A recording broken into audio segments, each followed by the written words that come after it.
This entire video was going to be part of Billboard Monthly, but turns out I wrote way too much yet again, so yeah, strap in. I'm going to start with the positives. I feel like compared to Dynamite, Butter feels markedly less synthetic, if you will. Like, it is still very clearly manufactured for popular appeal, but there was an air of pastel cheapness around Dynamite that I don't get from this one. I'm not huge on the melodies and the verses, but the groove itself is solid. The chorus kinda goes off, especially towards the end where the song just doesn't let up. And the rap verses really come to life thanks to those gang vocals. I think it's a bit more dynamically flat than Dynamite overall. Its highs aren't nearly as anthemic, but I could see the song growing on me on future listens too. Now then, I also kinda hate it because of what it's done to the charts. So, at the time of writing, this song has been firmly lodged at the #1 spot for 5 weeks straight. Cool, right? An international act having such massive success against all odds, even beating out a smash hit from the single biggest artist of 2021. That should be a good thing, right?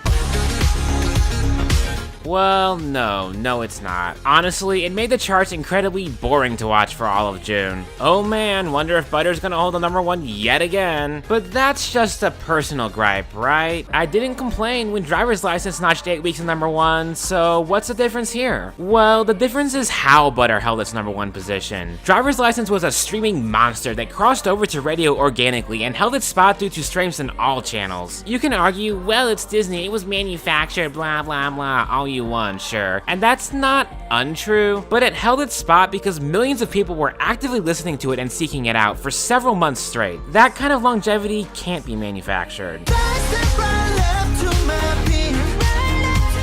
Meanwhile, Butter is #1 because of a comparatively small group of rabid stans buying as many copies as they possibly can to artificially inflate the sales numbers. Compared to every other song in the top 10, it has pitifully weak streaming and radio traction, but that sales figure is so high that it props up the song almost entirely on its own. But there are bulk buying limits in place, so there has to be a huge number of people buying the song to keep it there, right? Smooth like butter, like a criminal undercover. Except, no. If it was just one song, sure. But they're playing the remix game hard with this one, and I suspect, given Dynamite's history, they're not done yet either. Okay, but that's just 4 versions. Still doesn't fully explain those massive sales figures. How about breaking the law, then?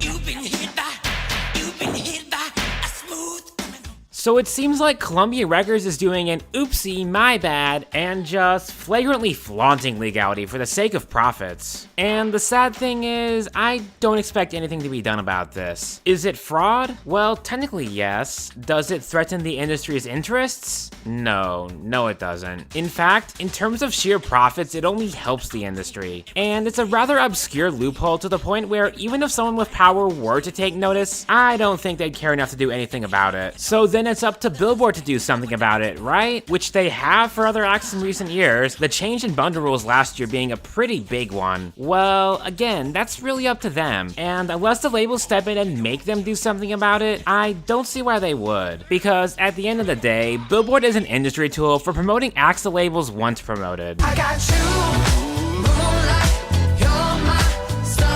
There's almost no such thing as an organic hit nowadays. Hell, there probably never has been. Every channel is manipulatable and thus will be manipulated wherever possible. Radio is 100% industry driven. Songs don't get played on radio if radio stations aren't getting paid to play them. Sales aren't inherently bad, but promotion plays a big factor into them. And as we've seen with remix gaming and bundles and the like, they're not infallible either. Streaming is probably the quote-unquote most organic, but even then, promotion still plays a big factor, as does playlist placement. It's all industry BS, you kinda just have to learn to accept that and not get mad at Billboard for playing its part of the machine. What I'm trying to say, I guess, is that harassing a critic for simply pointing out that your organic hit isn't so organic after all is, to put it mildly, incredibly stupid. Don't do that. The thing you've chosen to be mad about is completely unimportant. There are so many real problems in the world, and you fixated on something that doesn't matter in the slightest. If you want to get mad at anyone, how about getting mad at Billboard themselves? Like, say, for that time they took down Talk of the Charts, maybe? Because, oh yeah, that happened. For a few months this year, Talk of the Charts had a website up that was, simply put, better than Billboard's in practically every way. Historical cataloging, year-end predictions, all-time list tracking, completely free access, clean and comprehensible site design, a site put together by what is to my understanding a group of dedicated teenagers turned out better than the multi-million-dollar corporation's attempt. Not that that was the reason the site was taken down, of course. Billboard was ready to file a lawsuit against them, something to do about intellectual property over chart data, which, let's be clear, is all public access anyways, both the actual chart histories and the metrics Billboard uses to calculate their charts, and some aspect of branding which, well, I think copyright and trademark law is a wretched monstrosity in many ways, but okay, legality, blah blah blah, whatever. Am I gonna, have to change my series name to Ambiguously Charting Songs Monthly? Is Billboard Breakdown gonna be renamed to Songs What I Heard This Week Breakdown? Anything could be fair game at this point. Maybe these are actually valid reasons for the site to be taken down, but let's be clear. Whether or not Billboard could have legally taken them to court isn't the problem, it's the optics of this that's going to hurt them in the long run. Because to pretty much everyone aware of the situation, it looks like Billboard trying to eliminate their competition. And that ain't a good look. Oh, and before the, well, what about Rolling Stone comments roll in, they co-signed the cease and desist, they're just as guilty here. You cut out a piece of me and now I bleed internally.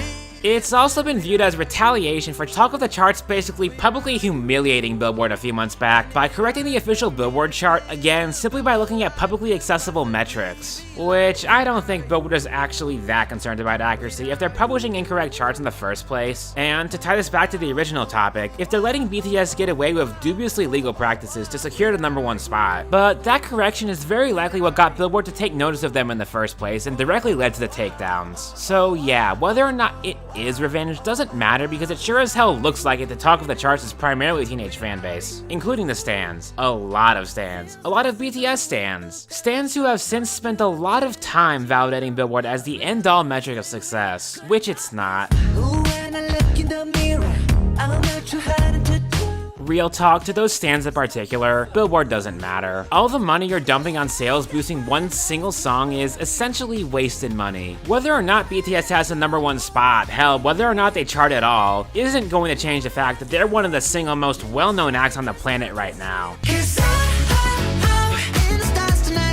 Hell, if we're getting meta about it, most people seem to agree that their plays towards the American market in particular have been watering down their sound and personality. Is that what you want? Do you want to reward that behavior? Do you want to encourage BTS and their label to keep playing into the American market and become the generic store brand version of K-pop? Because that's the road they're on as long as they keep seeing this kind of success stateside.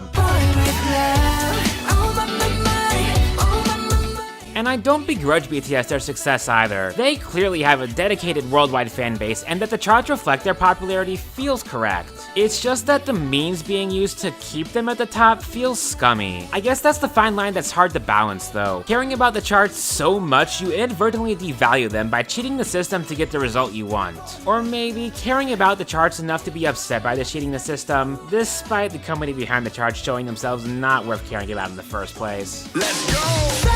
Left to my peace. Maybe this is all hypocritical of me in that sense, and maybe I should just be leaving the BTS stans and Billboard to fight amongst themselves, but man, even with as many problems as I have with Billboard, both as a company and as a metric, it's still the most convenient and far-reaching way to track what the most popular songs in the country are. Chart watching is interesting, and it gets way less interesting when the charts are being manipulated by mass buying tactics for what is, at best, a decent but unspectacular retro throwback pop tune that nobody is going to remember a year from now. I guess what I'm trying to say is, Life Goes On got robbed. Like an echo in the forest, had a gato, now get you. Anyways, I'm Cyro and I'll see y'all in the next Billboard Monthly, which should be out pretty soon.